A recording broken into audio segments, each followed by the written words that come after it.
Donc ce soir, je suis venu vous parler de l'art, et plus précisément, je suis venu réfléchir avec vous la question de l'art dans la perspective de la beauté. Autrement dit, notre question, c'est de savoir si on peut penser l'art sans le beau. Alors, pour aborder cette question, il faut d'abord s'entendre sur l'objet dont il est question. Comme toujours en philosophie, il ne s'agit pas simplement de proposer des théories ou des représentations, mais il s'agit de viser la vérité, c'est-à-dire de faire en sorte que ces représentations s'accordent avec le réel. C'est ce que nous cherchons. Ça ne veut pas dire que c'est ce qu'on va trouver, mais en tout cas, c'est ce qu'on cherche. Le philosophe cherche la vérité. Donc il cherche à se représenter la réalité. Il cherche à faire en sorte que ces représentations s'accordent avec le réel. Et là, en l'occurrence, la partie du réel qui nous intéresse ce soir, c'est l'art, qui est une partie de la réalité, puisque c'est une production humaine qui occupe une place dans le réel. Et donc, pour bien comprendre de quoi il s'agit, il faut d'abord s'entendre précisément sur cette partie du réel qui nous intéresse, qui est l'art. Donc il faut définir l'art. Mais vous voyez, si j'insiste sur cette dimension de réalité, c'est pour vous indiquer d'emblée que la philosophie n'est pas qu'une affaire de mots. Il ne s'agit pas simplement de définir le mot art. Sinon, on prend un dictionnaire, on trouve une définition, il n'est pas nécessaire de se réunir comme ça en fin de journée, de manière un peu tardive, pour philosopher de manière désintéressée. On prend un dictionnaire, on lit la définition, le problème est réglé. Non, non, non, ce qui nous intéresse, c'est la réalité même de l'art, la réalité même des œuvres d'art. Qu'est-ce que l'art ?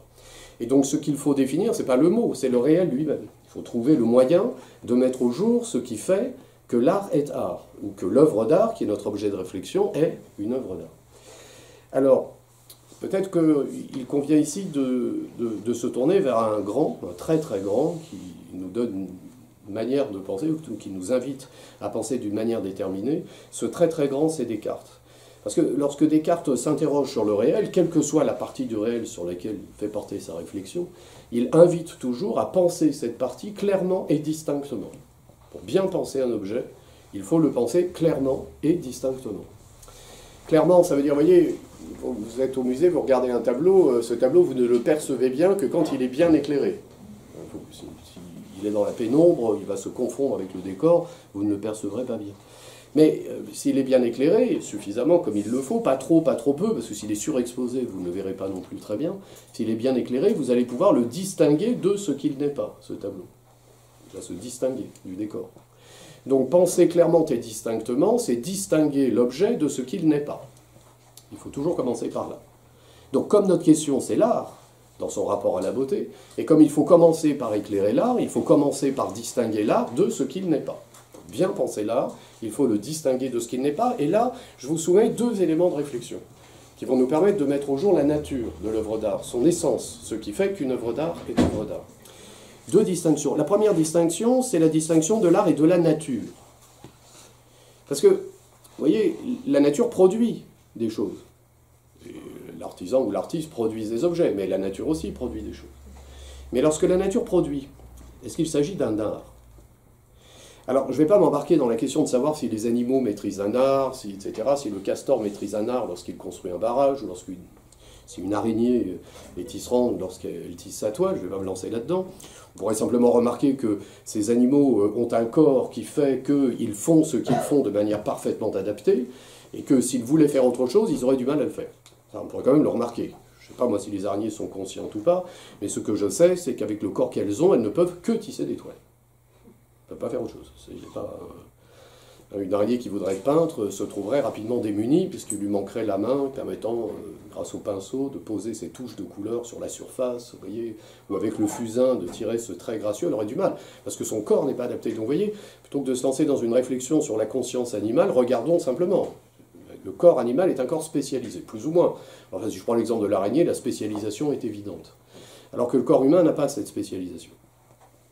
Notre corps, précisément, parce qu'il a des mains, nous permet d'être à la fois tisserand, maçon, ou je ne sais quoi. Donc, je n'ai pas comme ça rapidement l'animal pour vous dire que, en fait, je ne vais pas m'embarquer là-dedans. J'en ai dit un peu quand même en passant. Peut-être que les animaux pensent, parlent, ont une conscience, j'en sais rien. Mais ce que j'observe, c'est que leur corps est spécialisé. Non, non, je vais prendre un autre exemple. Une autre dimension de la réalité naturelle. Regardez, le soleil. Le soleil produit de la chaleur. Et non seulement il la produit, mais il la communique à la Terre. Le soleil communique sa chaleur à la Terre. Il produit de la chaleur. Bon. La production de la chaleur par le soleil est une production naturelle. Et on s'accordera tous pour dire que cette production ne requiert pas de conscience. Vous voyez, parce qu'avec l'animal, on peut discuter. Alors, Bon, certes, l'araignée est un corps spécialisé, mais peut-être que malgré tout, elle a envie de tisser des toiles, et on va pas se lancer là-dedans. Bon, ceci étant dit, moi, enfin, pour elle, hein, moi qui aime les animaux, j'espère qu'elle le fait par instinct et pas par conscience. Non, mais c'est pas une blague, parce que si jamais elle était consciente et qu'elle désirerait faire autre chose que ce qu'elle fait, sa vie immédiatement serait un cauchemar. Vous voyez, donc je souhaite pour elle qu'elle le fasse par instinct, et que son corps me donne une indication sur ce qui se joue en elle, qui m'échappe. Hein. Moi, je ne sais rien, je ne sais pas si les animaux pensent pas, enfin, en regardant l'extérieur, je souhaite. En tout cas, après tout, l'hypothèse d'une araignée consciente est malheureuse d'être ce qu'elle est, pourrait être envisagée, après tout. Enfin, le soleil produit de la chaleur. Il n'y a pas besoin de conscience pour produire de la chaleur. Donc, la différence entre l'artiste ou l'artisan qui produit un objet d'un côté et le soleil de l'autre, c'est que la production de l'objet dans le champ de l'art est une production consciente. Alors que le soleil produit ce qu'il produit de manière simplement mécanique. D'ailleurs, le fait que la production humaine soit consciente ici, on le voit, d'abord si on pratique soi-même un art, on le sait, mais même en regardant de l'extérieur, on le voit, puisque la pratique d'un art suppose la mise en œuvre de procédés, de moyens, d'outils, par exemple, qui eux-mêmes sont fabriqués en vue de la fin poursuivie, et tout cela requiert des représentations. Vous voyez, le pinceau a une forme parfaitement adaptée à la fonction qu'on lui assigne, et cette forme-là, elle a été produite à partir d'une représentation, d'une fin visée qui est de poser des touches de couleur sur une toile, etc. Vous voyez, donc on voit, par ce qu'on observe, simplement que la pratique d'un art, quel qu'il soit, requiert une conscience. Donc l'art n'est pas la nature, dans la mesure où l'art requiert la conscience. Très bien. Mais si l'art requiert une conscience, je l'indiquais à l'instant, ça ne suffit pas. Il faut une conscience, mais il faut autre chose qu'une conscience. Il faut un corps. Parce que, regardez, deuxième distinction, la production de l'art se distingue d'une production divine, par hypothèse, si Dieu existe, par hypothèse. Alors je ne parle pas d'un Dieu grec qui est une espèce d'artisan qui produit des choses à partir d'une matière préexistante. Envisagez l'hypothèse d'un Dieu absolu, d'un être absolu, créateur du monde. Le Dieu monothéiste, quoi. Par hypothèse, hein, on se demande, la question n'est pas de savoir s'il existe ou pas, mais envisageons l'hypothèse d'une création du monde par un Dieu qui serait un pur esprit. Bon. Ce Dieu, s'il existe et qu'il crée le monde, il le crée à partir de rien. Il le crée ex nihilo, à partir du néant. Il n'est pas un artisan qui part d'une matière préexistante à laquelle il va imposer une forme. Vous voyez ? Donc il le crée à partir du néant, ce qui d'ailleurs, du point de vue des théologiens, est essentiel. Parce que si j'oublie ça, je me représente Dieu comme une espèce de grand artisan qui fabrique des trucs avec un corps, d'une certaine manière, et alors là, je bascule dans l'illusion anthropomorphiste, du point de vue théologique. Donc, je ne sais pas s'ils ont raison, les théologiens, moi j'en sais rien. Hein. Moi je suis philosophe, donc par définition. Moi je suis socratique, hein, je ne sais pas. Bon. Mais je sais que je ne sais pas. Et je sais que les théologiens, eux, qui croient savoir, mais c'est leur droit, le plus absolu, hein, dénie pas ce droit-là, eux considèrent que si Dieu existe, on ne peut pas le penser à partir de l'homme. Il faut s'arracher à l'anthropomorphisme. Donc il faut envisager, c'est ce que dit Augustin, il faut envisager, donc Saint Augustin en l'occurrence, puisque là j'envisage l'Augustin religieux, il faut envisager Dieu en se séparant de toute représentation humaine. Vous voyez, d'où la formule religieuse, au début était le Verbe. Donc au début était le Verbe, ça veut dire que Dieu ne crée pas le monde avec des outils, avec des buts visés, avec un corps ou je ne sais quoi. Donc, si j'envisage la création du monde par Dieu comme hypothèse, je vois que Dieu n'est ni un artisan ni un artiste, s'il existe. Bon. Et je vois que la nature, quand elle produit des réalités, ne produit pas ces réalités comme un artisan ou comme un artiste. Elle existe, je suis dedans, ça je peux l'observer. Bon. Donc ce que je vois, c'est que pour qu'il y ait un art, il faut quelque chose qu'il n'y a pas dans la nature, qui est la conscience, mais il faut qu'il y ait quelque chose que Dieu ne mobilise pas, si Dieu existe, qui est le corps. Donc pour qu'il y ait un art, il nous faut une conscience et un corps. Une conscience sans laquelle il n'y a qu'une production mécanique, et un corps sans lequel il n'y a que des représentations, des pensées, mais sans lequel rien n'entre dans le monde. Un artisan ou un artiste, c'est quelqu'un qui modifie d'une manière ou d'une autre la figure du monde. Parce qu'il va imposer au monde des formes qui ne viennent pas du monde. Des formes qui émanent de sa conscience. Donc, et ce qui, dans le corps de l'homme, permet cette modification, je l'évoquais à l'instant, ce sont les mains. Ce sont précisément cet organe non spécialisé qui permet de produire cette pluralité des formes qui nous environnent et dans lesquelles nous inscrivons nos vies. Parce que L'homme, contrairement aux êtres naturels, n'est absolument pas l'être qui se contente de s'adapter à la nature, puisqu'il produit le monde dans lequel il déploie son existence. Il s'adapte la nature. Vous voyez, plutôt que de s'adapter à la nature, il s'adapte la nature par ses transformations. Donc, penser l'art, c'est penser une production qui requiert une conscience et un corps. Bah, autrement dit, penser l'art, c'est penser l'homme. Non mais... C'est pour ça que je fais de la philosophie, parce que finalement, il n'y a qu'une seule question, c'est toujours la même. Penser l'art, c'est penser l'homme. Connais-toi toi-même. C'est Socrate. Si tu veux penser l'art, il faut penser l'homme, puisqu'il faut que tu penses un mode de production qui requiert à la fois la conscience et le corps, mais pas une conscience séparée d'un corps flottant dans je ne sais quelle limbe, ni un corps livré à la nature, mis en œuvre par une conscience qui serait logée en lui comme un pilote en son navire. Mais, comme dit Descartes, je ne suis pas logé dans le corps ainsi qu'un pilote en son navire. Et donc l'artisan et l'artiste, quand ils produisent quelque chose dans le réel, produisent ce quelque chose en tant qu'ils sont à la fois conscients et corporels. Donc en tant qu'ils sont proprement humains, qui sont des êtres humains. Penser l'art, c'est penser l'homme. Hein, d'ailleurs, c'est penser l'homme dans une singularité, non seulement d'être conscient et corporel, mais d'avoir un corps qui est le corps de l'homme. C'est pas n'importe quel corps. Avec le corps de l'araignée, il n'y a pas d'artisan ou d'artiste. Voilà, corps de l'homme, extraordinaire. D'ailleurs, Léonard de Vinci vous a tout dit, hein, il rentre dans le cercle. Voilà, il n'y a que lui qui rentre dans le cercle, le corps de l'homme. Le chimpanzé aussi, un peu, mais moins bien. Le cheval, pas du tout. Enfin, c'est magnifique, un cheval, c'est pas le problème, mais il rentre pas dans le cercle. Vous voyez, il y a quelque chose dans le corps humain qui est à teneur métaphysique. Il y a quelque chose dans le corps humain qui nous dit quelque chose de la destination même de l'homme. Si on pense ce corps comme ce sans quoi il n'y a pas de production artistique ou de production artisanale, etc. Alors évidemment, bon, je prends un ver de terre, il rentre dans le cercle aussi. Vous voyez, mais bon... ne manifeste pas cette unité du corps que le cercle met en évidence, cette harmonie. Hein. Donc penser l'art, c'est penser l'homme. Donc vous voyez, si on s'arrête là, on a déjà une première thèse en fait. Qu'est-ce que c'est que l'art? L'art est une production proprement humaine qui consiste à modifier la figure du monde par le surgissement dans le monde de formes qui émanent de la conscience. Si c'est ça l'art, ça englobe à la fois les productions de l'artisan et de l'artiste. Vous avez remarqué que j'ai fait un peu attention à ne pas les distinguer pour l'instant. Et si on dit ça, alors évidemment, on peut penser l'art sans le beau. Ben oui, pas nécessaire de penser beau. Un cordonnier fabrique des sandales, la fonction des sandales, c'est d'être en phase avec ce à quoi elles doivent servir. Donc la forme ici est adaptée à la finalité de l'objet. C'est tout, pas besoin... On peut imaginer des jolies sandales, peut-être. Mais bon, on voit bien que la finalité de l'objet n'est pas de ce côté-là. Donc on peut penser l'art sans le beau, hein. Ça c'est possible. D'ailleurs, non seulement on peut, mais il faut. Il faut même commencer par là. Parce que si on ne commence pas par là, ça veut dire qu'on écarte de la réflexion sur l'art ce qu'est l'art d'abord, c'est-à-dire une production qui est celle d'un artisan. C'est ça, un art. Hein, la pêche est un art, l'art de la pêche.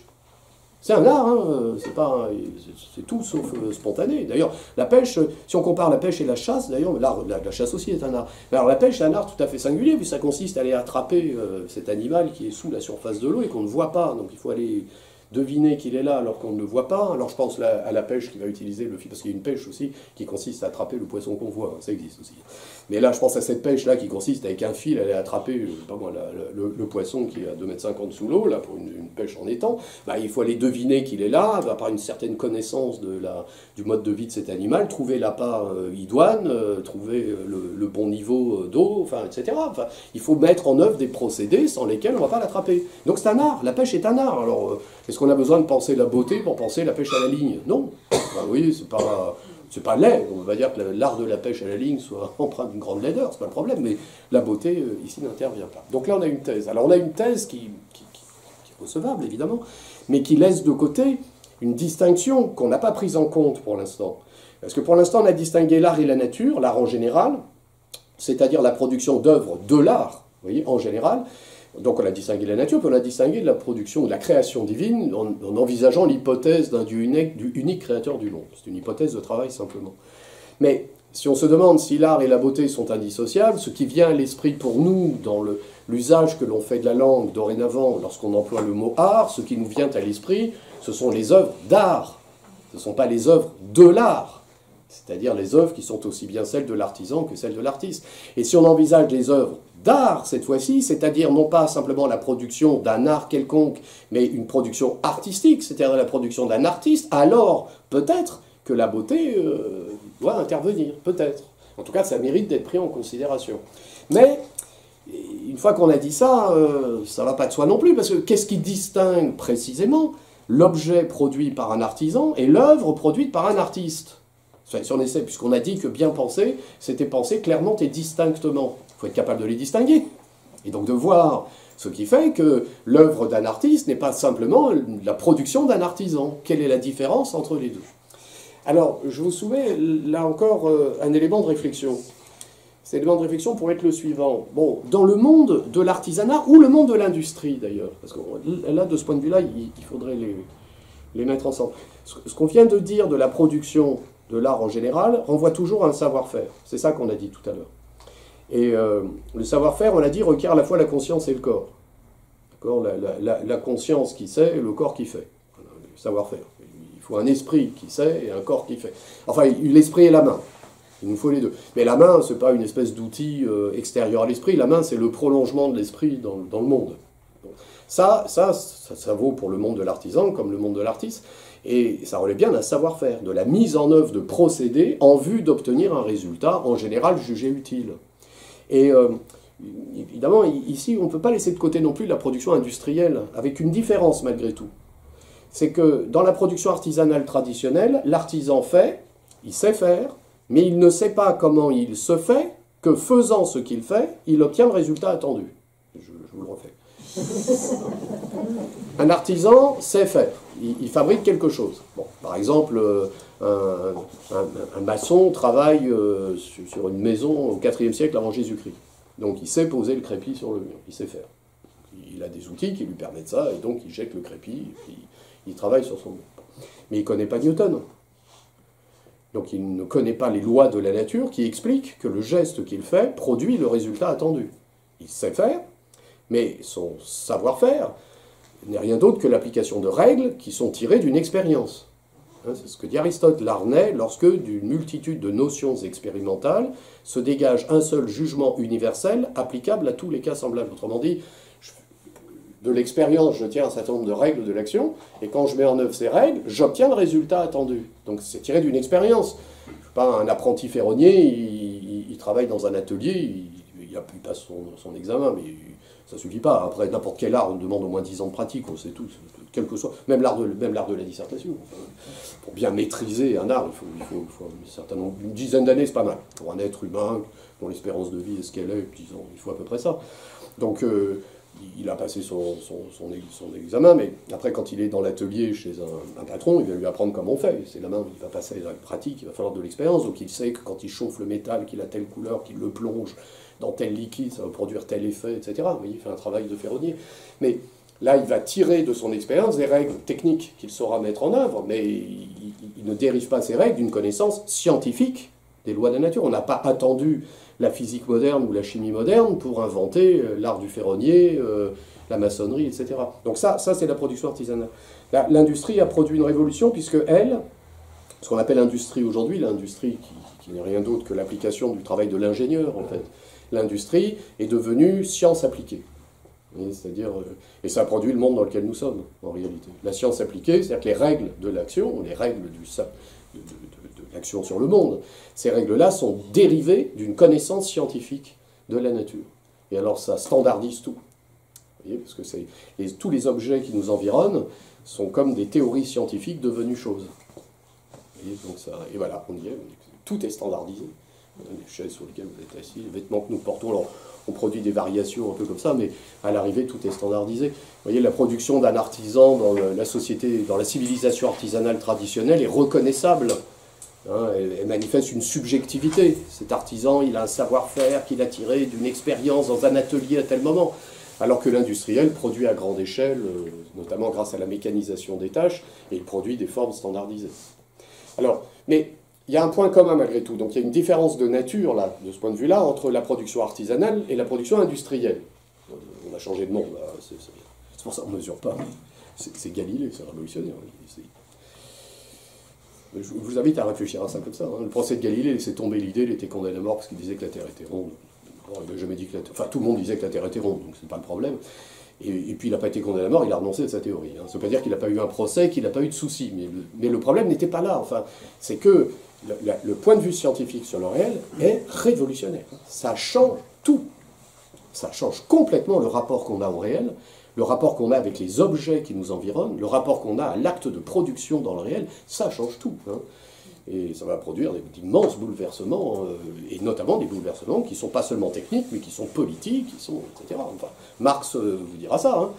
Hein. C'est l'invention de la machine à vapeur est totalement déterminante à l'égard du rapport de production qui va déterminer le mode d'organisation de la société. Donc la science va produire un bouleversement dont nous sommes les enfants et dont visiblement nous avons du mal à nous remettre. C'est-à-dire, ce monde-là, il est tellement inquiétant. D'autant que la science nous parle d'un monde qu'on ne comprend pas, on ne comprend plus rien. Bon, l'artisan, lui, il produisait des formes reconnaissables. Vous voyez, manifestant encore une subjectivité. Hein, des objets qui avaient une fonction. Et là, maintenant, les objets standardisés sont beaucoup plus éloignés de notre expérience immédiate. On ne sait pas trop. Le plastique suppose la chimie du carbone. La chimie du carbone, c'est quoi? Qu'est-ce que c'est qu'un atome de carbone? Bon. Donc, mais il y a un point commun malgré tout, même s'il y a une grande révolution avec l'industrie, entre le monde de l'artisanat et le monde de l'industrie, c'est que dans les deux cas, les objets produits sont produits pour être utilisés ou consommés. Vous voyez, c'est des objets qu'on utilise ou qu'on consomme. Et un artisan, j'ai dit tout à l'heure, il produit une paire de sandales. Une paire de sandales a une fonction. On va l'utiliser. Et, je sais pas, un boucher, il sait comment découper la viande, etc. Et le résultat de son art, c'est un art ici, hein, c'est un savoir-faire, le résultat de son art est fait pour être consommé. Alors, regardez bien, ce qu'on utilise ou ce qu'on consomme, toujours, on le détruit. En fait, ça, c'est... Et oui, ce qu'on utilise, on en use. La langue française est magnifique, elle vous dit tout. Ce dont on use, on l'use. Mais on l'abîme. L'objet qu'on utilise, il s'installe dans une certaine durée, mais une durée qui ne va pas durer.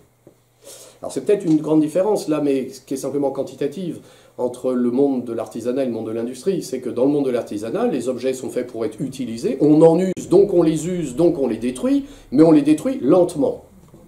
Alors que nous sommes entrés dans l'ère de la production, où ce dont on l'use rapidement. Et puis alors on s'en plaint, parce qu'évidemment ça produit une société de consommation qui est une société de destruction permanente. On s'en plaint, puis ça provoque des cataclysmes environnementaux, etc. Mais en même temps, on adore ça. Et c'est ça le problème, c'est qu'on est pris dans une espèce de tension. On aime bien, on aime détruire. Et oui, on détruit. Et Goethe vous dit ça, quand je détruis quelque chose, je me pose comme celui qui détruit et pas comme celui qui est détruit. Détruire l'objet, c'est être le destructeur. Donc c'est dominer en quelque sorte. Le client est roi, le consommateur est roi. Parce que j'ai dit, ce qu'on utilise, on l'use, on en use, donc on l'use, mais ce qu'on consomme, alors on le consomme. Et consommer, c'est détruire. Et la société de consommation est une société de destruction permanente. Et il n'y a rien à faire, vous voyez, on est pris dans une espèce de système très compliqué, là. Et là, moi, j'en sais rien, je ne donne pas de leçons. Mais on voit bien où on en est. Enfin, c'est-à-dire, on consomme, on détruit. Et si on dit stop, c'est un cataclysme. Ah, si on dit stop, imaginez, à 200 millions d'êtres humains sur la Terre, il y a à peine 2000 ans, il y avait déjà des pauvres. À 7 milliards et demi, sans production industrielle, ça devient très compliqué. Peut-être 15 milliards demain, c'est pas trop. Vous voyez? Donc on est pris dans quelque chose qui est très très compliqué, là. Il faut qu'on continue de détruire, parce que sinon tout s'écroule. Mais en même temps, si on continue de tout détruire, ça va finir par s'écrouler aussi. Donc, qu'est-ce qu'on fait? Voilà, tant qu'à faire, on va détruire, parce qu'en même temps, on aime ça. Ah oui, sinon, moi je vais inventer le portable, vous savez, le petit portable qui va durer 55 ans. Il sera increvable. Il vaudra très cher, mais à l'arrivée, il ne vaudra pas cher, puisqu'on l'achètera, il marchera pendant 2 générations, etc. Voilà, on va se réunir ensemble, et chacun dans poupe, et on va créer une start-up, et on se lance. Et voilà, et on va être ruiné très rapidement, évidemment, ça ne marchera pas. Ça ne marchera pas, parce que celui qui achète quelque chose veut quelque chose qui coïncide avec la dernière nouveauté, l'innovation. Ce qui fait que maintenant, vous voyez, donc, je sortais le portable que j'avais en main il y a 20 ans, que je le posais sur la table, ou il y a 15 ans, vous voyez, je montrerais ça à mes élèves, ils me diraient, ça sert à quoi? Ça sert à téléphoner. D'accord, enfin, Pourquoi tu téléphones avec un téléphone, toi? Moi, je téléphone plus avec les téléphones. Je suis sur Internet, je suis sur un réseau, je ne peux pas téléphoner. Donc c'est ce qui nous intéresse. Nous. Et évidemment, il faut que ça se détruise. Alors évidemment, si je prends l'objet traditionnel fabriqué dans la société artisanale, lui, il va durer une génération. Mais ça se détruit aussi, mais plus lentement. Donc, si je prends l'art comme production artisanale ou industrielle, j'ai affaire à un mode de production d'objets voués à la destruction. Alors maintenant, considérons une œuvre d'art. Une œuvre d'art, de ce point de vue-là, est d'une nature très différente. Parce que l'œuvre d'art n'est pas faite pour être utilisée ou pour être consommée. Elle est faite pour être contemplée.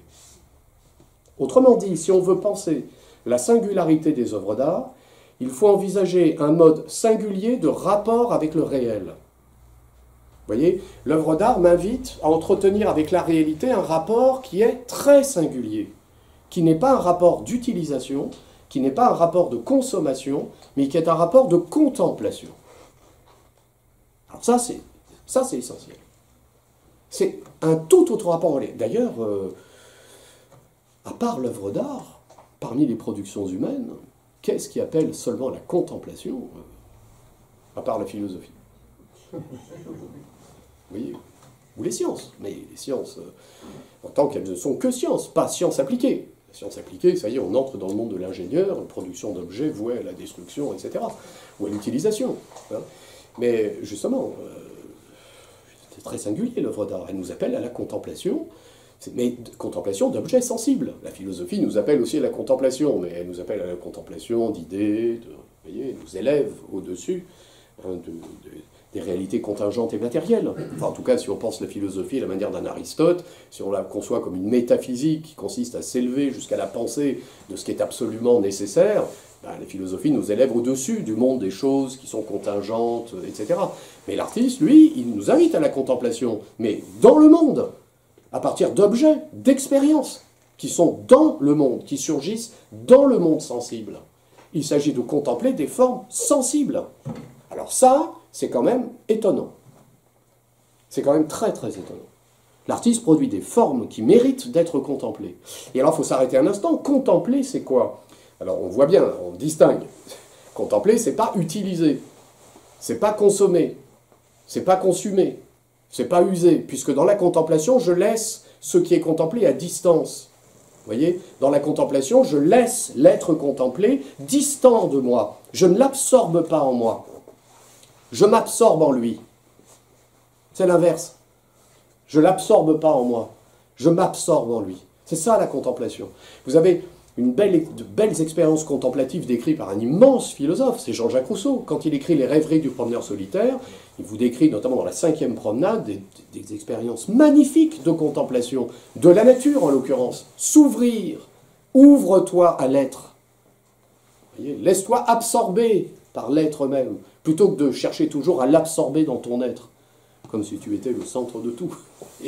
Laisse ton être affecter. C'est un peu comme en amour, quoi. Vous voyez, s'ouvrir dans la contemplation, c'est se laisser toucher, affecter, modifier, altérer, enfin, c'est inquiétant, quoi. Il y a quelque chose d'inquiétant dans la contemplation, puisque, vous voyez, il n'est pas assuré qu'après je sois comme avant.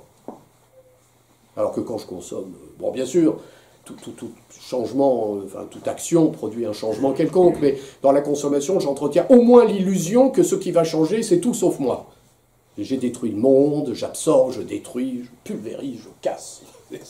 Les êtres humains sont extraordinaires. On bâtit des civilisations, puis après on fait la guerre, on détruit tout. Mais tout par terre, le XXe siècle. Extraordinaire. L'Allemagne, pays de Goethe, de Kant, etc. Tout casser, on va tout détruire, tout pulvériser. Dans une violence totalitaire absolument effrayante, en massacrant les corps, en massacrant, vous voyez, sans limite. Il y a quelque chose dans l'existence humaine qui est absolument terrifiant. Vous voyez, c'est comme un enfant capricieux qui casse son jouet, quoi, dans une espèce de jouissance immédiate. Alors c'est vrai que l'art, ça nous invite à un rapport au réel qui n'a plus rien à voir avec ça. Puisque ce que je contemple, je le laisse à distance. Je dis, je le laisse me toucher, je m'absorbe en lui d'une certaine manière, je le laisse me modifier. Autrement dit, c'est comme un amour, quoi. Aimer, c'est pas être actif. Aimer, c'est pas donner, en fait. Aimer, c'est recevoir. Non, mais donner, oui, bien sûr, quand on est mondain, on est d'accord. Donner, c'est aussi une manière de dire, c'est moi le patron, puisque je t'ai donné. Donc, Avec ce que je t'ai donné, maintenant, il va falloir être à la hauteur de ce que je t'ai donné, hein, parce que et puis si je t'ai tout donné, alors là, je ne peux plus te lâcher. Vous voyez? Alors, non, le sentiment amoureux, c'est pas ça, c'est se laisser affecter, toucher, modifier, altérer potentiellement. Hein. Après, c'est peut-être plus comme avant. C'est possible. Donc l'œuvre d'art invite à un rapport comme ça. D'ailleurs, au passage, tout à l'heure, je disais, il n'y a pas d'art sans corps. Et la partie du corps qui nous avait intéressé, c'était les mains. Les mains sans lesquelles il n'y a pas d'activité de production, c'est vrai. Mais lorsque maintenant on envisage l'œuvre d'art, il n'y a pas de création d'œuvre d'art sans le corps. On est d'accord, du point de vue de l'artiste. Il faut les mains. Bon, ou alors il faut au moins quelque chose qui est de l'ordre de la corporité, parce que même un musicien, même s'il ne façonne pas avec des outils comme ça, il va façonner quelque chose qui est de l'ordre d'une sensibilité qui requiert son propre corps. Il peut être pianiste, ou il peut écrire une partition, ou il peut manipuler un ordinateur, enfin, il va produire une force sensible en mettant en jeu son corps. Et si maintenant j'adopte le point de vue du spectateur, celui qui va contempler, ou qui va écouter l'œuvre d'art, celui qui va contempler, il va laisser l'objet à distance. Nécessairement, sinon c'est pas une contemplation, on l'a dit. Donc laisser l'objet à distance, ça suppose ce qui en nous permet de percevoir les choses en les laissant à distance. C'est-à-dire la vue et l'ouïe. La vue et l'ouïe, voilà les sens qui sont à l'œuvre. Voilà pourquoi les beaux-arts mobilisent la vue, qui laisse à distance et l'ouïe. Vous savez, c'est ce qu'on dit aux enfants quand on essaye de bien les élever. Hein, tu touches avec les yeux. Autrement dit, tu touches pas avec les mains. Tu bricoles pas. Et ça, vous voyez bien, enfin, l'art, si c'est ça. Et c'est ça, en fait. Enfin, on a tous vécu une expérience esthétique. On sait bien qu'on a l'expérience esthétique quand l'objet est à distance et qu'on s'absorbe en lui. Enfin, on le sait. Et l'art, de ce point de vue-là, c'est ce qui vient s'opposer radicalement à la société de consommation. Alors ça, je dis pas... par contre, ceux qui... Les champions des start-up et des entreprises, parce que non, c'est le roi entreprise, hein, c'est le dieu. Vous savez, pour nous, vivre sans ce modèle-là, ce serait un peu comme une personne du XVIIe siècle à qui on aurait dit qu'on peut vivre sans roi. Vous voyez, il aurait dit, non, ça c'est impossible. C'est impossible. Sans un roi, monarque de droit divin, tu ne peux pas... Ben, voilà. La République a démontré que c'est possible. On peut y arriver quand même. Bon, même si... Enfin... c'est possible, même si on voit bien que dans le fond, nous aimons les rois. Enfin, Rousseau disait ça, les Français ne sont pas vraiment républicains, ils sont absolutistes. On fait une république, mais quand même, avec un monarque, c'est pas mal. Enfin, du moment qu'il ne nous emmerde pas, ça va. J'ai pas dit un gros mot, c'est devenu un terme officiel de la République. Surtout que c'est pas nous, parce que moi, en l'occurrence, je suis vacciné. Mais bon. Enfin bon, vous voyez bien, la tentation monarchique est toujours là. Il nous apparaîtrait impossible, si on avait vécu au XVIIe siècle, de vivre sans roi. Il nous apparaît impossible aujourd'hui d'envisager un monde dans lequel il n'y ait pas un modèle qui soit le modèle de la production, de la consommation, etc. Ça nous paraît impossible, mais en fait, on n'en sait rien. On n'en sait rien. Alors, si le temps nous est laissé de modifier les choses, peut-être que demain, le monde ressemblera à toute autre chose. En tout cas, les artistes, eux, nous renvoient un mode de rapport au réel qui n'est pas du tout le mode de rapport au réel, qui est celui de la production dans le monde de l'entreprise, ou celui de la consommation dans la société de consommation.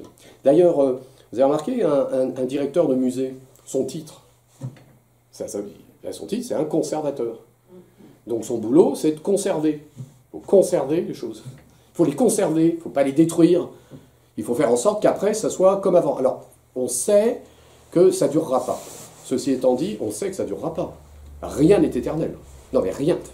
Mais il n'y a pas la plus grande œuvre d'art ne durera pas éternellement. Mais tant qu'à faire, on aimerait autant que sa disparition, nous n'en soyons pas, nous, les responsables. Vous voyez, c'est comme ça que c'est un peu... Ben, c'est comme la République. Quand on est républicain, on aime la République. Et moi, je suis républicain, vous voyez, je suis un grand militant de la vie républicaine et de la réalité républicaine. Mais justement, quand on est républicain, on sait que la République va mourir. Mais oui, c'est ce que dit Rousseau, le corps politique, comme tout corps, n'est pas éternel. Donc on sait qu'on doit en prendre soin. Et qu'elle mourra peut-être, mais tant qu'à faire, j'aimerais autant que ce ne soit pas avec moi. Et donc le bon gouvernant est comme un bon médecin qui fait en sorte que la République se fatigue le moins possible, qu'elle s'étiole le moins possible et qu'elle reste vivante le plus longtemps possible, même si on sait que, du point de vue de l'éternité, rien ne durera définitivement. Eh bien, dans le champ artistique, c'est du même ordre. Les œuvres d'art, bien sûr qu'on sait que rien n'est éternel, mais on va faire comme si. C'est-à-dire que l'œuvre d'art se donnant comme objet de contemplation, on doit faire comme si on pouvait la conserver éternellement. Il suffit d'ailleurs de se mettre sur le dos le poids de la responsabilité. J'aimerais autant que ce ne soit pas avec moi. Vous voyez, j'aimerais autant que ce ne soit pas avec moi que l'œuvre d'art disparaîtra. Et oui, mais alors c'est là qu'intervient la question qui nous intéresse très précisément. Parce que regardez bien, au nom de quoi l'œuvre d'art devrait-elle être contemplée? Non mais c'est une vraie question ça. D'accord, tu me dis, l'artiste dit moi je produis une œuvre, mon œuvre est faite pour être contemplée. Bon mais très bien, mais t'es qui toi pour dire ça? Je fais ce que je veux. D'ailleurs moi j'adore consommer. Moi j'adore ça, puis j'ai plein de trucs à faire dans la vie. Contempler, ça veut dire qu'il va falloir que je m'arrête devant ton œuvre. Et alors qu'est-ce que je vais faire? Eh bien rien, justement, tu fais rien. Comment ça, rien faire? Mais il faut faire, non? La valeur absolue, dorénavant dans nos mondes, il me semble, c'est le travail, la production. Quelque chose qui produit un effet dans le monde. Non? Enfin, il me semble. Alors toi tu me dis qu'il ne faut rien faire. Pas tout le temps, mais au moins que tu consacres. C'est ça que tu me dis. Tu m'appelles à consacrer un certain temps à ne plus faire. D'ailleurs, je vous soumets là quelques éléments de réflexion sur la langue même que nous connaissons dorénavant. Et là, je pense à la langue à laquelle chacun est confronté s'il passe un petit peu de temps dans le monde médiatico-politique. Vous écoutez la langue. Et je ne sais pas si vous a frappé, mais alors moi ça me saute aux yeux. Ce qui est très très frappant, c'est que la novlangue à laquelle nous sommes dorénavant confrontés est une langue obsédée par l'acte de production. Vous voyez, la manière même, le vocabulaire est un vocabulaire de la production. Faire. Tout se fait. On fait société, on fait nation, on fait sens. Vous voyez? On fait école, on fait. Enfin, je sais pas, non, on fait pas nation. C'est pas vrai. On institue une nation. On fait sens. Non, on interprète, on comprend, on cherche à expliquer, faire sens. On fait mémoire. Non, on se souvient. On met des mots sûrs. Non, on met pas des mots sûrs, on parle. Moi, je mets pas des mots sûrs. Il y a pas, je suis en train de vous parler de l'art, il n'y a pas l'art, puis je mets un mot dessus. C'est pas comme ça que ça marche. Je fabrique pas une espèce de voile que je fais tomber sur la chose. Voilà, je mets le mot sûr, j'ai un voile, pas, je fais tomber sur. Ah, regarde, t'as vu comme ça. La pensée, c'est une activité de l'esprit. Donc je ne fais pas, quand je vous parle, je fais pas sens. Non, enfin, j'essaye de dégager un sens. J'essaye de produire quelque chose qui est de l'ordre d'une signification qui nous permet d'éclairer un peu plus telle ou telle partie du réel, un peu plus, on cherche, on ne dit pas qu'on va y arriver. Bon. Donc vous voyez bien, il y a une espèce de vocabulaire qui est le vocabulaire de l'obsession de l'acte de production. Faire à tout prix. Sans parler du vocabulaire mécaniste, voire informatique, hein, vous voyez, on décrypte, j'adore ça, on décrypte. Ça veut dire, un professeur de philosophie, quand il lit un texte, il n'apprend pas à ses élèves à décrypter un texte, pas un code. Un texte, ça se lit d'abord, ensuite ça s'explique. Et pour expliquer un texte, il faut en saisir l'essentiel, et puis ensuite il faut l'expliciter, il faut déplier la pensée de l'auteur. Puis ensuite il faut s'expliquer avec lui, c'est-à-dire voir quelles sont les limites éventuelles de ce qu'il nous dit. On discute, vous voyez, on interprète, on explique quoi. On décrypte pas, qu'est-ce que c'est que ce vocabulaire. D'ailleurs, celui qui parle comme ça, il va vous dire qu'on fonctionne. D'ailleurs, moi c'est comme ça que je fonctionne. Alors, moi je fonctionne pas, je vis. Je ne fonctionne pas, je ne suis pas une espèce de machine. Alors peut-être que je le suis, d'ailleurs, moi j'en sais rien, peut-être qu'il a raison, je suis peut-être une éponge avec des neurones, mais tout ça c'est une espèce de mécanique qui se met en branle, qui produit des effets dans le monde. C'est possible, enfin des effets dans le monde. D'ailleurs, si je ne suis qu'une mécanique appartenant au monde, je ne produis aucun effet sur le monde, puisque je fais partie du monde, et quoi que je fasse, c'est un phénomène naturel. Donc, allez hop, il n'y a pas de souci. Le même d'ailleurs qui parle comme ça va dire c'est comme ça qu'on fonctionne, donc il faut protéger la nature. Ah bah, moi, si je fonctionne et que je suis qu'une partie de la nature, quoi que je fasse, ça n'est rien d'autre qu'un effet de la nature. Donc la centrale nucléaire n'est pas moins naturelle que le nid fabriqué par l'oiseau. Tout ça, c'est la nature. Ou alors tu me dis qu'on a un rapport à la nature qu'il faut discuter. Alors tu me dis que je ne suis pas totalement prisonnier de la nature. Donc je ne fonctionne pas. Je pense, je vis. Vous voyez, je patauge, des fois, dans la réalité, c'est vrai. On patauge, on essaie de s'en dépêtrer, mais nous ne sommes pas de ce point de vue-là des machines. Donc l'art nous invite à arrêter avec tout ça. Il nous invite à contempler, c'est-à-dire à arrêter de faire. Tu arrêtes de faire. Alors je vais faire quoi? Rien. Mais alors pourquoi? Mais t'es bien gentil, mais pourquoi je ferais ça? Je vais te donner du temps, mais le temps m'est compté. Chaque moment qui passe, c'est un moment qui me conduit inéluctablement vers la mort. Bon, on n'est pas pressé, hein, ceci étant dit, on n'est pas. Mais on le sait. Alors, pourquoi je te donnerai du temps? Alors, imaginons cette situation. On va imaginer une prosopopée. Une prosopopée, c'est une figure de style qui consiste à imaginer un dialogue entre une personne et puis un être qui n'est pas une personne, avec une chose. Donc une prosopopée, ici, la prosopopée que je vous propose, c'est un dialogue imaginaire entre une œuvre d'art. Vous allez imaginer, je sais pas, la peinture d'un grand maître italien, et puis un amateur d'art, ou quelqu'un, pas amateur d'art d'ailleurs, mais qui se promène dans le Louvre. Alors il va à la galerie italienne, pour voir ça. Comme tout le monde y va, il y va. Et donc, à chaque fois qu'il fait un pas, il a une œuvre absolument géniale. Mais lui, il passe vite, parce qu'il a autre chose à faire. D'ailleurs, il a des trucs à faire. Moi, j'ai des trucs à faire, donc je suis bien vu. Alors, d'abord, j'ai mon circuit, je vais me faire les galeries italiennes, après, je vais aller voir ça, et puis après, je vais aller acheter un petit souvenir. Puis vous avez au Louvre, maintenant, quand vous sortez, en plus, alors là, vous avez le supermarché, vous n'en sortez plus. Hein. La dernière fois que j'y suis allé, je ne pouvais plus sortir, en fait. Je ne sais pas comment on sortait. Vous rentrez par la pyramide, puis vous sortez par des galeries, des marchands. Non, mais c'est bien gentil, tu vas quand même arrêter, il faut consommer un peu, quoi. Il va falloir que tu détruises un peu, pas non plus passer ton temps à contempler des objets, à te perdre dans ces choses-là. Donc, mon personnage, là, passe un peu rapidement, puisqu'il a des trucs à faire. Et là, l'œuvre d'art l'interpelle. « Arrête-toi », lui dit-elle. Et alors, lui, il dit « Bah oui, mais... » Alors, dans mon monde imaginaire, on peut dialoguer avec les œuvres d'art. Il n'est pas surpris par ça. Donc, arrête-toi. Alors, très bien, mais pourquoi? Parce que je te demande de me contempler. De contempler, t'es bien gentil, mais le temps m'est compté, le temps passe vite, je vais pas perdre mon temps avec toi. Alors, déjà, l'œuvre d'art dirait, mais je comprends pas, tu me dis que tu veux pas perdre ton temps, et tu passes ta vie à faire des trucs qui te divertissent. Tu passes ta vie à faire dans l'agitation de ton corps, à faire des trucs qui te donnent le sentiment que les choses passent vite. D'ailleurs, quand tu vas au cinéma et que tu trouves que c'est un peu long, tu dis que le film n'était pas terrible parce qu'il y avait des longueurs. Donc toi, ce que tu aimes, c'est justement qu'il n'y ait pas de longueur. Donc ce que tu aimes, c'est que ça passe vite. C'est-à-dire, ce que tu aimes, c'est le sentiment d'un éternel présent. Ce que Pascal appelait le divertissement. Tu adores te divertir.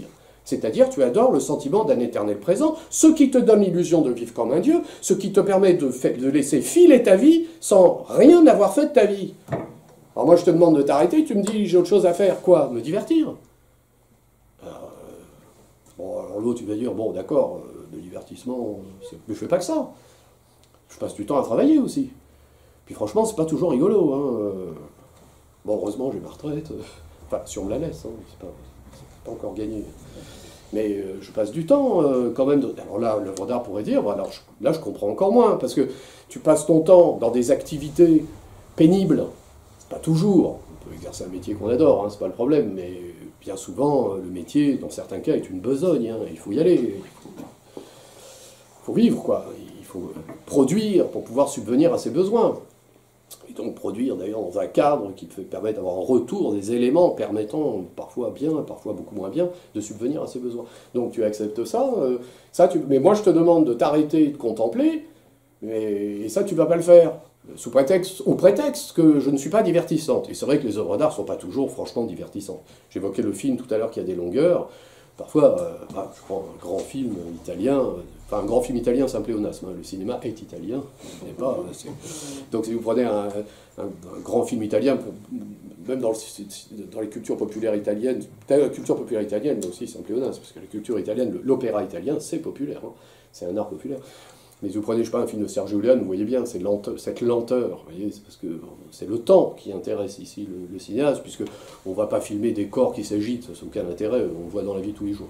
C'est-à-dire on va filmer une temporalité qui n'est rien d'autre que la temporalité d'un être qui est voué à la mort, c'est-à-dire c'est l'anti-divertissement. D'ailleurs, vous savez, les duels, chez Léon, ça s'étire, ça s'étire, ça s'étire, c'est tout ce qui précède la mort. Puis après, il y a un coup de feu, le gars il est mort, on passe à autre chose. Vous voyez, c'est pas ça qui est intéressant. Ce qui est intéressant, c'est ce qui précède, c'est-à-dire la vie.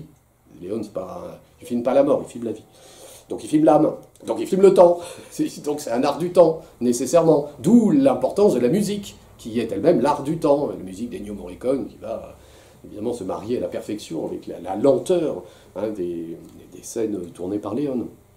Donc le cinéma n'est pas divertissant. Ce cinéma-là, celui-là, c'est pas le blockbuster mis en scène, qui n'est rien d'autre que la session du jeu vidéo qui est fait pour agiter l'esprit dans un temps de 2h30 à peu près. Et je dis ça, hein, moi j'adore les blockbusters, hein, c'est pas le problème, mais il y a un temps pour tout. Vous voyez, mais c'est du divertissement, c'est pas ce temps qui s'étire et qui est précisément le contraire du divertissement. Donc le regard dirait, je comprends pas, alors tu veux pas t'arrêter parce que tu dis que Tu as peur de perdre ton temps, mais tu passes ton temps à te divertir. Après, je te dis, mais arrête-toi, si tu ne divertis pas, ça vaut le coup. Mais tu me dis, non, mais moi, je travaille, je comprends pas, parce que tu vas perdre ton temps alors dans des activités fastidieuses.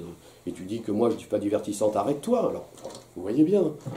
Pourquoi faudrait-il s'arrêter devant l'œuvre d'art et la contempler? Quelle est la raison? Qu'est-ce qui fait qu'une œuvre d'art mérite d'être contemplée? Mais il n'y a qu'une seule raison. Qu'est-ce qu'elle pourrait dire, cette œuvre d'art, à cette personne qui passe à 100 à l'heure devant elle sans même s'arrêter? Elle lui dirait, arrête-toi et contemple-moi. Mais pourquoi? Parce que je suis belle. Voilà ce qu'elle lui dirait.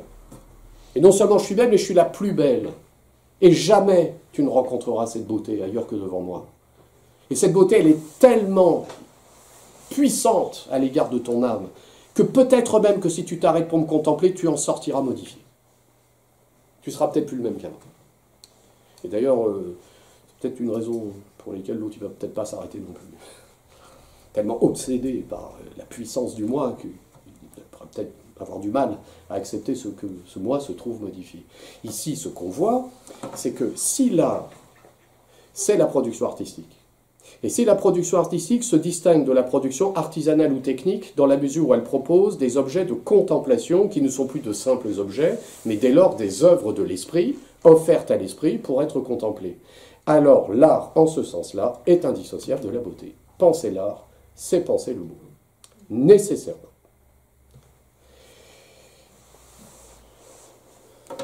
Ah, il me reste du temps pour discuter. Parce que, évidemment, quand on a dit ça, on se dit, c'est parfait, sauf que. Alors, sauf que, là, je vais vous soumettre, je vais vous lire un petit texte. Bon, d'abord, l'objection qui vient à l'esprit immédiatement, c'est que nous vient à l'esprit couramment cette idée que le monde de l'art n'est plus le monde de la beauté, que les artistes contemporains ont renoncé à la beauté, et que, bon, d'abord, quand on dit artiste contemporain, on ne sait pas de quoi on parle, parce que si l'art contemporain, ce qu'on appelle l'art contemporain commence en 1910 avec le premier manifeste futuriste, 1910, bon, ça commence déjà à avoir quelques années, malgré tout, hein, bon. Donc, mais enfin, en tout cas, ça fait partie des lieux communs, vous voyez, l'art n'est plus la beauté, d'ailleurs... D'ailleurs, c'est assez frappant de voir à quel point on peut parfois écouter certains théoriciens réfléchir l'art sans jamais aborder la question de la beauté. C'est absolument incroyable. On peut parler de l'art pendant des heures sans jamais aborder la question de la beauté. On parle d'autre chose.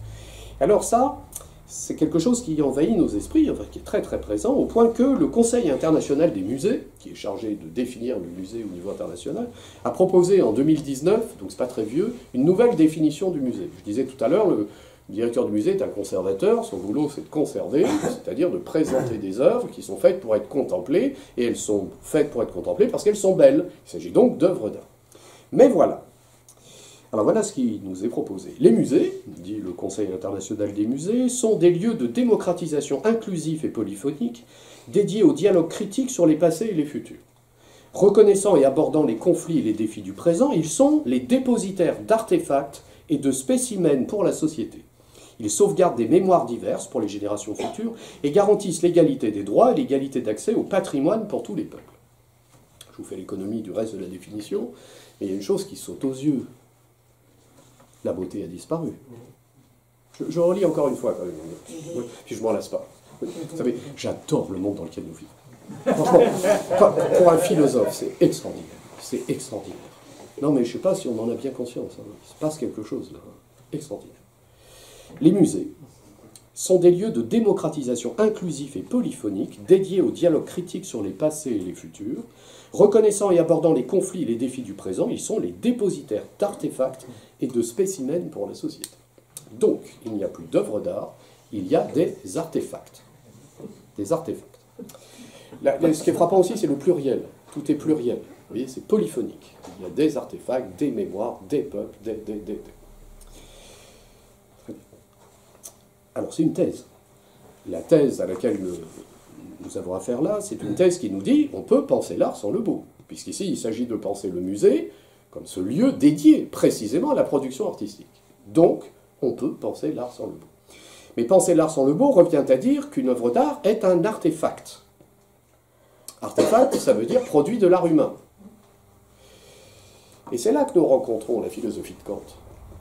Parce que, imaginons par hypothèse que cette définition soit recevable. En tout cas, c'est une thèse, mérite d'être prise en considération.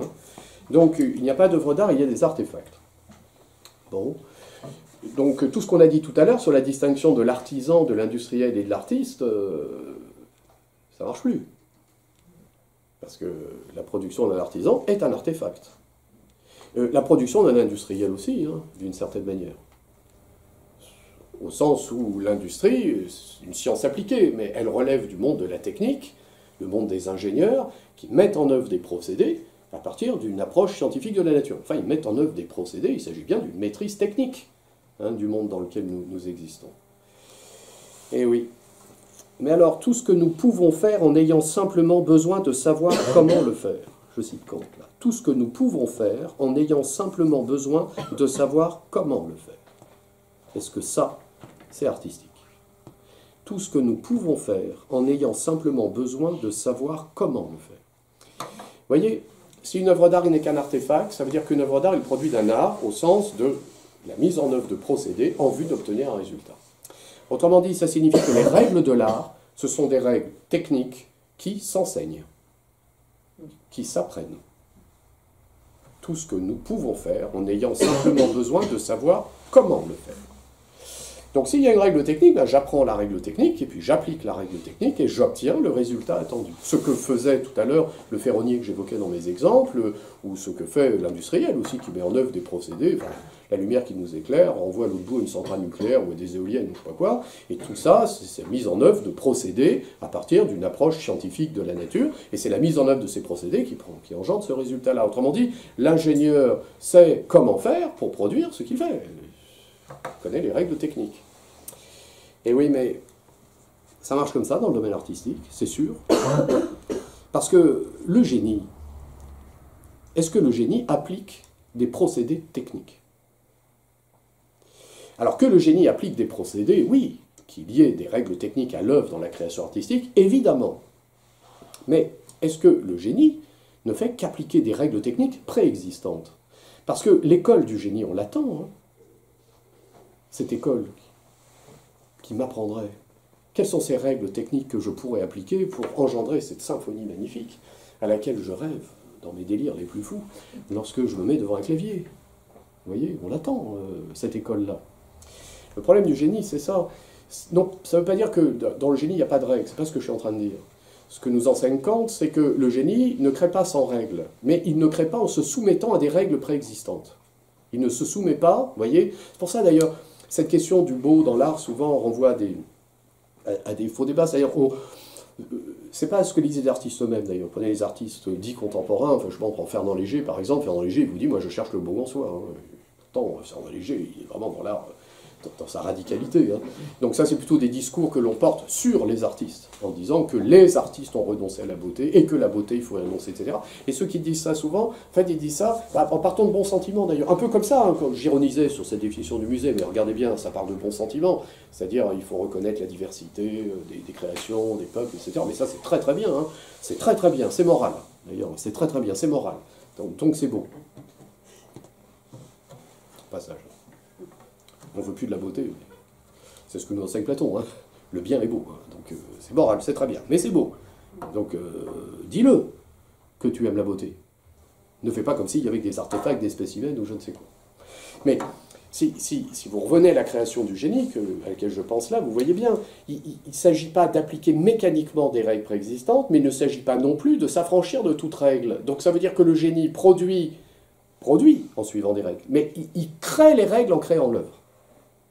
C'est ça le génie. De sorte que, souvent, enfin c'est toujours d'ailleurs, on vient après, et quand on vient après, c'est évident. Après, bah oui. Ce qui est frappant d'ailleurs chez les très très grands, chez les génies, ça vaut pour la philosophie, hein, c'est l'évidence, quoi. C'est la simplicité, c'est ça qui est frappant. La simplicité, mais comment a-t-il pu trouver cette voie simple? Là, tout à l'heure, j'évoquais l'opéra italien, c'est frappant dans les opéras italiens. Simplicité. La mélodie, elle était là, on l'avait tous là. Enfin, on écoute un opéra de Puccini, en fait, les airs, on les avait déjà. Enfin, on aurait pu le faire soi-même. Vous voyez, si on dit, mais j'aurais pu le faire, ça, c'est tellement évident, je l'avais sous les yeux. Bah oui, mais tu l'as pas fait. Les génies, c'est ça. Hein. Dans l'art, il y a cette espèce de capacité à aller à l'essentiel, vous voyez, à dire l'essentiel, une espèce de simplicité extraordinaire. On trouve ça dans le domaine des arts. On trouve ça aussi dans le domaine des sciences. Newton, c'est absolument génial. C'est tellement ça. Ça s'attire. Et alors, bah, c'est tout. Mais c'est tout. Ah bah oui, c'est tout. On explique tout. Eh, on n'y avait jamais pensé avant. Pas comme ça. Hein. Ça, il fallait attendre du temps. C'est pas la cinquième de Beethoven. Hein. Pom, pom, pom, pom. C'est simple. Il y a deux notes, hein. Trois occurrences, une, et puis c'est tout. Donc il y a dans le génie une capacité à produire à partir de règles, mais qui sont créées en créant l'œuvre. Ça, la notion d'artefact ne permet pas de le penser. J'arrive pas à le penser. Alors on pourrait dire, bon d'accord, là on a renoncé à la beauté, bon, et du coup on perd la distinction entre le geste technique, le travail de l'ingénieur ou de l'artisan et la création artistique, mais au moins, avec l'artefact, avec la notion d'artefact, on tient la distinction art-nature. On va dire, au moins on tient ça. C'est-à-dire que la nouvelle définition du musée, au moins, pour l'instant la France ne l'a pas signée à ma connaissance, en 2019 elle n'est pas signée en tout cas, mais ça viendra. Donc, mais au moins, on a une distinction art-nature, ça on le tient. Et oui, mais justement, distinction art-nature, ça marche quand on évoque la production artisanale que j'évoquais moi-même au début de mon propos. Mais maintenant, revenez à ce que je dis du génie à l'instant, là, je reprends l'analyse de Kant. Le problème du génie, c'est que lui, il produit les règles en produisant l'œuvre, de sorte qu'il ne se soumet pas à des contraintes académiques préexistantes. Il n'est pas comme un ingénieur qui met en œuvre des procédés qu'on apprend dans une école d'ingénieur et qu'ensuite on peut ajuster, mettre au point soi-même, etc. C'est pas ça. Il fait surgir dans le monde une œuvre qui n'est pas déductible du monde. C'est ça le génie, c'est pas déductible du monde. Des lois de la physique, je peux déduire la fabrication du pot de Millau. Oui, parce que le tablier du pont, sur les filins, bon, a priori, il n'a pas l'air de tenir très très bien, en tout cas moins qu'un pont romain. Au premier coup de vent, me semble-t-il, il devrait s'envoler, mais pas du tout. Quand le vent souffle, il se stabilise, puisque c'est une application des lois de l'aérodynamique, de sorte que le tablier du pont, c'est comme l'aile de l'avion. Donc il y a dans les lois de la nature déjà ça, d'une certaine manière. Vous voyez? Alors que le génie, il va produire, va faire surgir dans le monde quelque chose qui ne vient pas du monde, quelque chose qui vient d'ailleurs, enfin qui vient d'ailleurs, mais qui ne vient pas non plus de règles techniques préexistantes.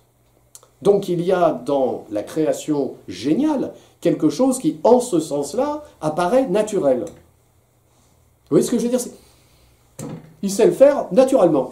Lui, enfin si vous avez vu Amadeus de Miloš Forman, c'est lui-même qui est un grand cinéaste, hein, Forman, il met en scène Mozart comme ça. Il met face à Salieri, d'un côté, bon, le gars il maîtrise l'art musical, mais au sens de mise en œuvre de procédés, il sait faire, quoi. Salieri, bon, c'est un peu injuste d'ailleurs, c'est une vision, hein, c'est pas historique. Hein. Mais en tout cas, vous avez une thèse qui est intéressante, puis de l'autre côté, vous avez Mozart, il arrive, alors lui, ça surgit. Hein, lorsque Salieri a composé un petit morceau pour lui souhaiter la bienvenue, il a passé la nuit, il a remercié Dieu de lui avoir accordé cette mélodie, etc. Mozart se met au clavecin, et puis il fait une variation, deux variations, puis trois, puis quatre, puis cinq. L'autre, il décide qu'il va... Mozart doit mourir, c'est pas possible. Lui, il a tout donné, il a donné sa vie à Dieu, etc. Il n'a pas le génie. L'autre, ça surgit naturellement. Ça a l'air simple. Vous avez remarqué ça? Ça a l'air simple. Les grands artistes, c'est ça. Ça surgit de manière absolument incroyable. La danseuse talentueuse, géniale, qui virevolte dans les airs, mais vous voyez, c'est génial, ça a l'air simple, quoi. C'est pas le patinage artistique, qui n'a d'artistique que le nom. Vous voyez, c'est un sport, c'est remarquable ce qu'on fait, mais c'est de la glace. Donc à tout moment, on se dit, elle va tomber. Ah, elle n'est pas tombée, ou il n'est pas tombé, ouf. Alors voilà, mais là, il n'y a pas eu de contemplation esthétique. Vous voyez, alors que la danseuse qui virevolte sur la scène, voilà, on a l'impression, puis alors le danseur, il la soulève comme ça. Bon, la danseuse... c'est 50 kilos de muscles, bien, vous voyez, il l'a soulevé 200 fois dans la soirée, il a soulevé quelques tonnes quand même. Vous voyez pas, c'est simple, c'est évident. Il y a quelque chose dans l'art qui se donne comme naturel. Mais la nature est belle quand elle a l'apparence de l'art. Mais l'art est beau lorsque nous savons que c'est de l'art, mais qu'il a l'apparence de la nature. Et donc la notion d'artefact, ça dit rien, ça. Ça dit rien, ça. Vous voyez, si les musées, c'est simplement des lieux qui contiennent des artefacts, d'ailleurs on voit bien, parce que la suite de la définition dit des choses, les musées n'ont pas de but lucratif, donc ça c'est très bien, donc il y a cette dimension morale, ils sont participatifs et transparents, vous voyez, participatifs. Tu ne vas pas non plus t'arrêter de contempler un artefact. Tu vas contempler quoi? Tu vas contempler un objet qui est le résultat d'un geste technique que tu vas inscrire dans une histoire, dans une civilisation, ça c'est très très bien. Tu vas faire de l'anthropologie, de l'ethnologie, tu vas pouvoir interpréter tout ça, c'est très très bien. Et c'est très intéressant d'ailleurs. Ça ressemble à une définition d'un musée, musée de l'homme. Vous voyez, où on verrait une présentation d'objets divers et variés fabriqués par l'homme. Mais les beaux-arts nous proposent une expérience d'une autre nature. Hein, une expérience de la contemplation d'objets qui sont faits pour... qui sont faits pour être contemplés dans la mesure où ils ont surgi dans le monde par une voie qui est tout à fait singulière. Alors, quand même, pour terminer, je vous soumets cet élément de réflexion. L'analyse que je viens de faire, là, du musée, ne doit pas être interprétée de votre côté comme, de ma part, la volonté de dire tout ça, c'est des bêtises. C'est pas ça que je cherche à dire, en fait. Vous voyez, bon... Considérons un artiste qui produit une œuvre et qui ne chercherait pas la beauté. C'est envisageable. Laissons tomber tous ceux qui parlent de l'art et qui ne sont pas artistes. Et puis, d'ailleurs, peut-être c'est pour ça qu'ils en parlent, parce que comme ils n'étaient pas artistes. Donc ils ont envie de dire les artistes ont renoncé à la beauté, etc. Mais comme ils ont été incapables eux-mêmes d'en produire, souvent. Donc, non. Prenons l'artiste qui, vraiment, en tant qu'artiste, dit, moi, la beauté ne m'intéresse pas. C'est possible. Envisageons ça. Demandons-nous alors, qu'est-ce qui fait que son œuvre est une œuvre ? Qu'est-ce qui fait que c'est encore une œuvre d'art, s'il n'y a pas la beauté? Il y a 3 hypothèses.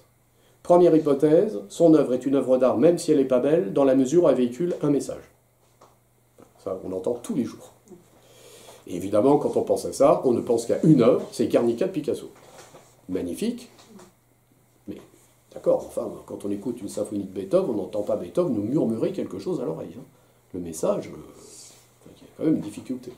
Mais en admettant même qu'une œuvre d'art n'est de valeur que par le message qu'elle contient, alors la valeur de l'œuvre d'art serait subordonnée à la valeur du message qu'elle contient.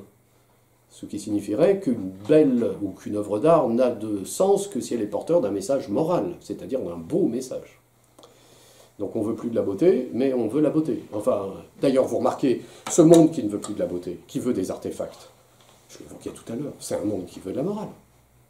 Et à juste titre, c'est très bien. D'ailleurs, la diversité des mémoires, la diversité des peuples, la diversité des civilisations, c'est une exigence morale de la reconnaître. Évidemment, il n'y a pas un philosophe qui vous dira il y a une culture qui doit s'imposer à toutes les autres. Pas un philosophe digne de ce nom. Lorsque Rousseau vous parle de ça, il vous dit lorsqu'il s'agit de l'homme, le philosophe n'est ni indien, ni tartare, ni de Genève, ni de Paris, mais il est homme. Donc le philosophe ne dit pas vive la culture de Genève ou vive la culture de Paris, etc.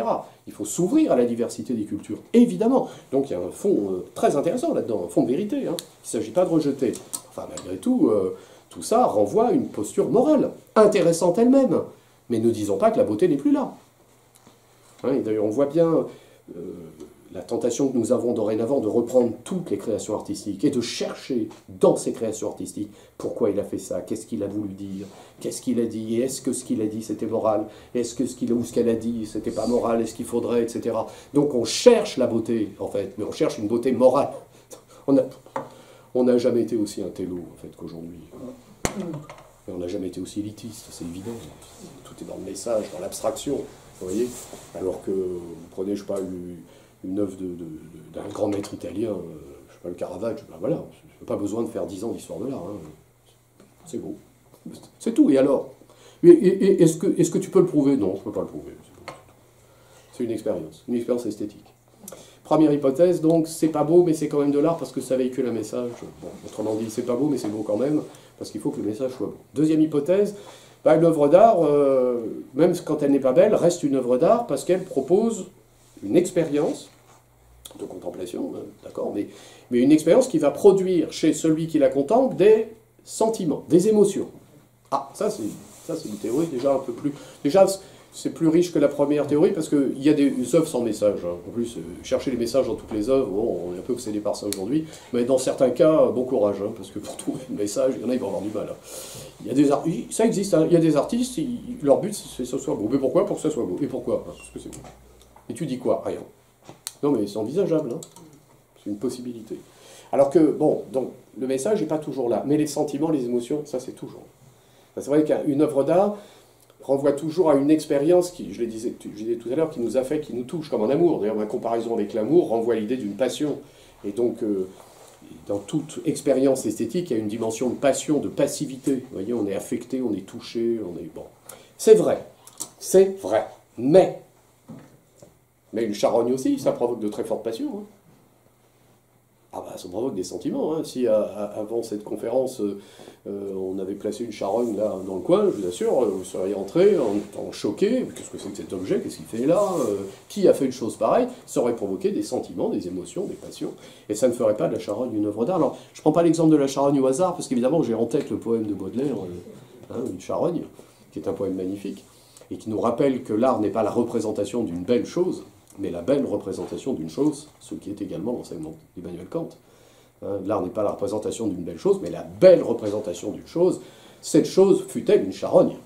Enfin, il faut tout le génie d'un Baudelaire pour faire de cette charogne une magnifique fleur du mal.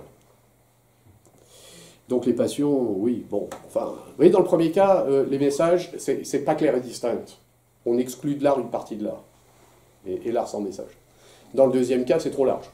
On prend toutes les œuvres d'art, ça marche, plus les charognes. Là, c'est trop.